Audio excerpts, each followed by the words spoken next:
نہیں پلیز، مجھے چھوڑ دو، میں نے کچھ نہیں کیا۔ اللہ کے واسطے، چیخیں گونج رہی تھی۔ اندھیرے میں ایک لڑکی بھاگ رہی تھی، اس کے کپڑے پھٹے ہوئے، چہرے پر خون کے دھبے، پیچھے سے قدموں کی آوازیں آ رہی تھیں۔ تیز برہم، کہاں جاؤ گی؟ یہ میرا شہر ہے، یہ علاقہ میرا ہے، تم میری ہو۔ لڑکی ٹھوکر کھا کر گر گئی، اس کی سانسیں پھولی ہوئی تھیں، دل زور زور سے دھڑک رہا تھا۔ وہ آدمی قریب آ گیا، اس کے ہاتھ میں چمکتا ہوا کچھ تھا۔ آج تم یا تو میری بنو گی یا کسی کی نہیں۔ لڑکی نے آنکھیں بند کر لیں، اللہ سے دعا کی، اور پھر گولی کی آواز گونجی۔ سناٹا چھا گیا۔ 3 ماہ پہلے یہ کہانی ہے مہانور کی، ایک سادہ سی لڑکی جس نے کبھی نہیں سوچا تھا کہ اس کی زندگی میں ایسا طوفان آئے گا، جس نے صرف خواب دیکھے تھے، پڑھائی کے، جاب کے، اپنے پیروں پر کھڑا ہونے کے، لیکن قسمت کو کچھ اور ہی منظور تھا، کیونکہ مہانور کی زندگی میں داخل ہونے والا تھا شہریار خان، ایک ایسا نام جس سے پورا شہر کانپتا تھا، ایک ایسا شخص جس کے سامنے قانون بھی سر جھکا دیتا تھا۔ اور جب اس کی نظر مہانور پر پڑی تو اس نے فیصلہ کیا، یہ لڑکی میری ہوگی، چاہے کچھ بھی ہو جائے۔ ایک دن وہ کمرے میں بیٹھی کتابیں پڑھ رہی تھی، جس کی عمر معصوم، چہرہ بڑی بڑی آنکھیں جن میں خواب تیرتے تھے۔ آپا آپا دیکھو، یہ میں نے کیا بنایا۔ یہ اس کی چھوٹی بہن تھی، عائشہ، صرف 8 سال کی۔ مہانور مسکرائی۔ عائشہ نے کاغذ پر ایک گھر بنایا تھا، بہت خوبصورت۔ واہ، بہت اچھا ہے میری جان۔ آپا، جب آپ بڑی جاب کریں گی نا تو ہمیں ایسا ہی گھر لے کر دیں گی۔ مہانور نے عائشہ کو گلے لگایا۔ انشاءاللہ میری بیٹی، بہت بڑا گھر لوں گی، تمہارے لیے الگ کمرہ ہوگا۔ تبھی نیچے سے آواز آئی، مہانور نیچے آ جائیں۔ یہ ان کے ابو کی آواز تھی، لیکن آج کچھ فرق تھا۔ آواز میں سختی تھی، لیکن ڈر بھی۔ مہانور نیچے اتری تو دیکھا کہ ڈرائنگ روم میں کچھ لوگ بیٹھے تھے۔ ایک بوڑھا آدمی جس کا چہرہ سخت تھا، 2 نوجوان جن کی آنکھوں میں غرور تھا، ایک آدمی جو صوفے پر بیٹھا تھا جیسے پورے گھر پر اس کا قبضہ ہو۔ شہریار خان، 30 سال کا، روبدار شخصیت، کالے کپڑے، مہنگی گھڑی اور چہرے پر ایک خوفناک مسکراہٹ۔ یہ ہے میری بیٹی مہانور، ابو نے متعارف کروایا، لیکن ان کی آواز کانپ رہی تھی۔ شہریار نے مہانور کو سر سے پاؤں تک دیکھا، اس کی نظر میں کچھ ایسا تھا، مہانور کا دل بیٹھ گیا۔ بہت خوبصورت ہے، شہریار نے کہا، بالکل جیسا میں نے سوچا تھا۔ مہانور نے گھبرا کر اپنے ابو کو دیکھا۔ یہ کیا ہو رہا تھا؟ جی جی حضور، میری بیٹی بہت شریف ہے، پڑھی لکھی ہے اور ابھی بھی یونیورسٹی میں جاتی ہے۔ مجھے سب معلوم ہے، شہریار نے بیچ میں کہا۔ میں نے 2 ہفتے سے ریسرچ کی ہے۔ مہانور کا دل تیزی سے دھڑکنے لگا۔ ریسرچ یعنی؟ چچا جان، میں واضح کر دوں، میں نے آپ کی بیٹی کو چن لیا ہے۔ اگلے مہینے نکاح ہوگا۔ ابو کا چہرہ پیلا پڑ گیا۔ لیکن خان صاحب، مہانور کی ابھی پڑھائی، وہ سب چھوڑ دے گی، شہریار نے سختی سے کہا۔ پھر قدرے نرم آواز میں بولا، چچا جان آپ سمجھدار آدمی ہیں، آپ کو میرے خاندان کے بارے میں معلوم ہے، اس شہر میں کوئی میرے خاندان سے انکار نہیں کرتا۔ یہ دھمکی تھی، صاف صاف دھمکی۔ ابو نے سر جھکا لیا۔ جی جیسا آپ کہیں۔ مہانور کے پاؤں تلے زمین نکل گئی۔ رات کو جب وہ لوگ چلے گئے تو مہانور نے اپنے ابو کے پاس گئی۔ ابو، یہ کیا ہو رہا ہے؟ آپ نے ہاں کیسے کہہ دی؟ ابو کی آنکھوں میں آنسو تھے۔ بیٹا، میرے پاس کوئی چارہ نہیں تھا۔ کیا مطلب ابو؟ ابو نے لمبی سانس لی۔ مہانور، تمہیں معلوم ہے کہ ہمارا کاروبار ختم ہو گیا تھا، میں نے قرض لیا تھا۔ شہریار کے باپ سے مہانور کی سانس رک گئی۔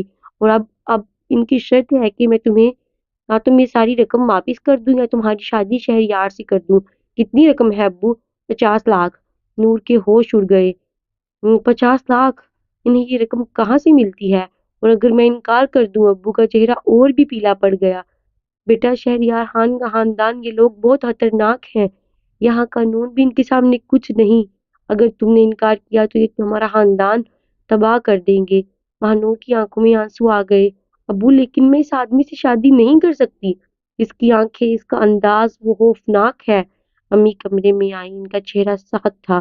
مہانور، بس کرو، یہ ہماری قسمت ہے، اور سن لو، اگر تم نے شادی نہیں کی تو تمہاری چھوٹی بہن عائشہ کا کیا ہوگا، تمہاری بھائی کا کیا ہوگا، ہم سب کا کیا ہوگا؟ مانور نے اپنی ماں کو دیکھا، واقعی سے اپنی خوشیاں قربان کرنی ہوں گی۔ اگلے دن مانور یونیورسٹی میں گئی، اس کا دل بوجھل تھا، لیکن اس نے سوچا کہ شاید دوستوں سے مل کر دل ہلکا ہو جائے گا۔ لیکن جو ہی وہ گیٹ سے داخل ہوئی، اسے لگا کہ سب اسے گھور رہے ہیں، لڑکیاں آپس میں سرگوشیاں کر رہی ہیں کہ سنا ہے شہریار خان سے اس کی شادی ہونے والی ہے۔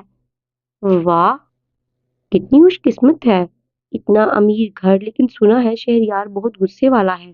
ہنور کو سمجھ آ گئی، خبر پھیل چکی تھی۔ وہ جلدی سے کلاس کی طرف بڑھی، لیکن راستے میں کوئی اس کے سامنے آ کر کھڑا ہو گیا۔ فہد، مانور کا بچپن کا دوست، یونیورسٹی میں ساتھ پڑھتا تھا۔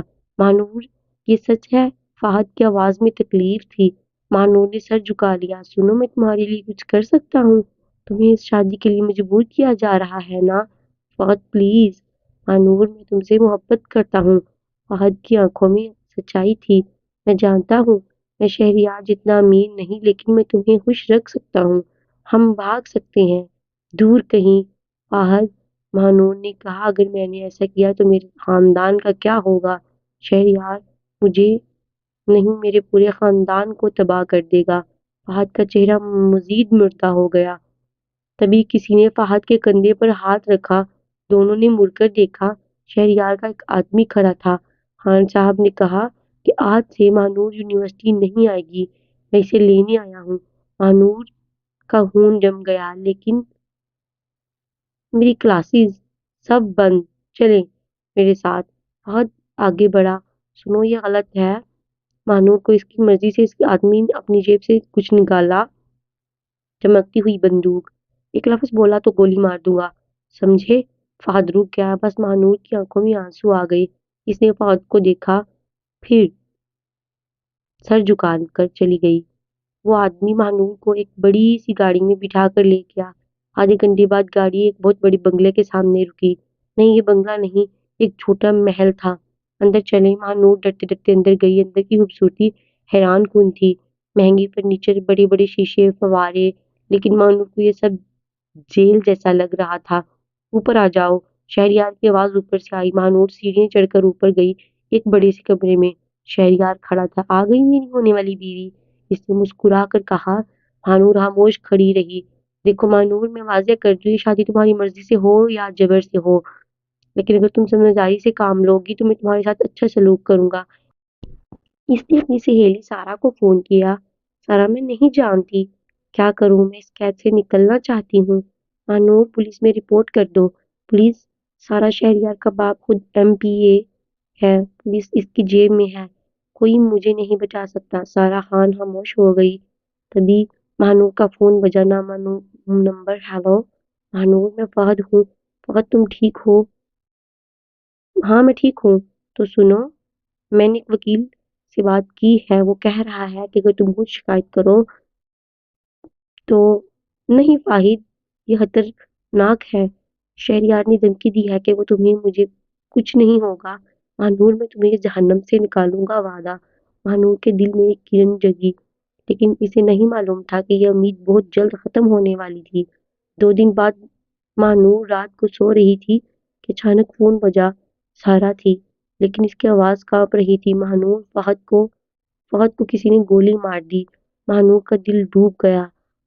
وہ ہاسپٹل میں ہے، حالت نازک ہے۔ مانور نے جلدی سے کپڑے پہنے اور گھر سے نکل گئی۔ ہسپتال پہنچی تو دیکھا کہ فہد کے والدین روتے ہوئے بیٹھے تھے۔ ڈاکٹر نے کہا ابھی خطرہ ہے، اگلے 24 گھنٹے بہت اہم ہے۔ مانور کی آنکھوں سے آنسو بہہ نکلے، یہ سب اس کی وجہ سے تھا۔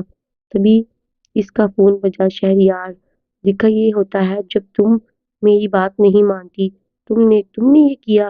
میں نے نہیں، میرے آدمیوں نے۔ اور سنو، یہ صرف وارننگ تھی، اگلی بار گولی سر میں لگے گی۔ آگے تمہاری مرضی ہے۔